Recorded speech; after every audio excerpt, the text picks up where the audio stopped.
Oh, hi there. I'm just counting all the money that Mohammed Hijab has been sending my way. Mohammed Hijab has been making it rain. And I don't mean in the creepy golden showers way that he loves to talk about.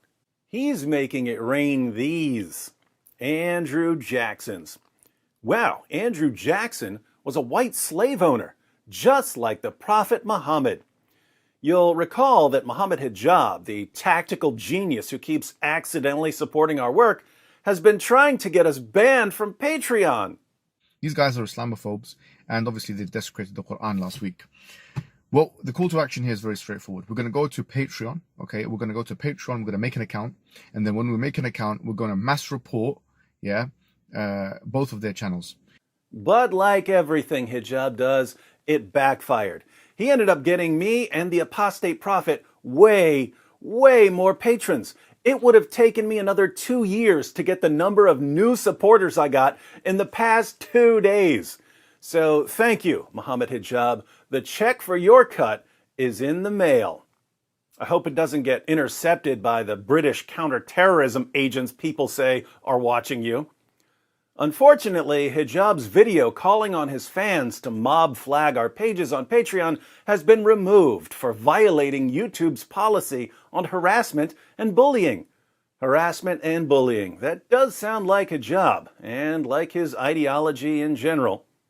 I should point out, however, that I have no problem with Hijab's video. So, to the YouTube trust and safety team, I was being targeted in that video, and I say it's okay to put it back up. Unlike some people, I'm not made of glass. Speaking of people who are made of glass, Hijab's brothers in futility have been bombarding Patreon with complaints about us. Ali Dawa, how to report Patreon funding of David Wood and the apostate prophet. Let's see when funding stop if they were doing it for the money or cause they really saw Islam as a threat, lol. As a rule, Ali Dawa, if you want our funding to stop, you probably shouldn't be sending us scores of new supporters. But you do you, man. You do you. Adnan Rashid, this is the least anyone who believes in Allah and His Messenger can do. Please share far and wide and cut the funding of these evil Islamophobes. Notice, cutting our funding is the least they can do. So, if you're not going to chop our heads off, at least complain to Patreon about us. And my personal favorite, Farid. Farid is the one who leaked Yasser Qadhi's private emails and ultimately led to Yasser Qadhi admitting that the Quran has been corrupted. So, we can't thank Farid enough. An important question to Patreon support. 2 individuals that thrive off donations through your site engage in hate crimes, like eating and tearing the Quran. Does this not go against your community guidelines? Hate crimes? Hate crimes, Farid? You think that eating the Quran is a hate crime? You think that tearing up the Quran is a hate crime? It's not a crime at all, not in this country. You can spend all day long, every day, tearing up the Quran. It's not a crime, let alone a hate crime. You can spend all day long, every day, tearing up the Bible. It's not a crime, let alone a hate crime. You can spend all day long, every day, tearing up The God Delusion by Richard Dawkins. It's not a crime, let alone a hate crime.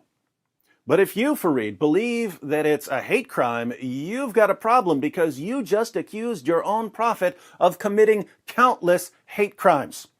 Or did you forget about all of the passages in Islam's most trusted sources reporting that the prophet entered Mecca, and at that time there were 360 idols around the Kaaba?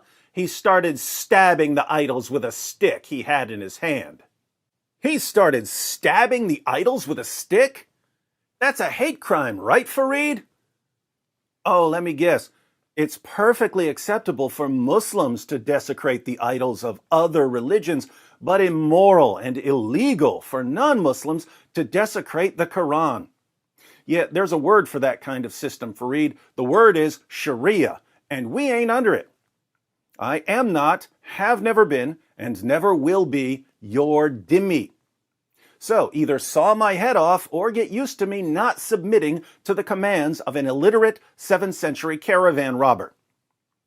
You and your pals, Muhammad Hijab and Ali Dawah and Adnan Rashid, want a world where you can heap abuse on women and threaten them with rape and torture. A world where you can tell apostates that you're going to kill them when you take over. A world where, despite your behavior, everyone respects the book that convinces you to act like this. That's the world you want. But here in the real world, there are consequences for insulting and threatening people's wives. There are consequences for telling ex-Muslims that you're going to kill them. Earlier today, ex-Muslims started the Desecrate the Quran hashtag on Twitter and YouTube. They're posting pictures and videos of themselves desecrating the Quran, ripping the Quran, spitting on the Quran, holding the Quran with their feet. Why are they doing this? Because your community, Farid, keeps threatening them and insulting them and heaping abuse on them, and they're sick of it. What are you going to do in response, Farid? Are you going to try to get these ex-Muslims banned from YouTube, banned from Twitter?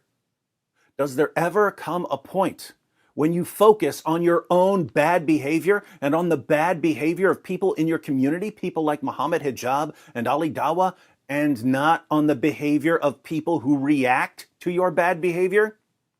Does there ever come a point when you try to earn respect by showing respect and not by heaping abuse on people? But by all means, keep mindlessly following Muhammad Hijab. What could go wrong there? As for everyone else who's watching, the link to my Patreon page and the link to the Apostate Prophet's Patreon page are in the description box. As you can see, I don't need the money, but I do enjoy watching Muhammad Hijab and Ali Dawah and Farid and Adnan Rashid and all their fans throw tantrums when they see that, in spite of all their efforts to control us, all we do is win.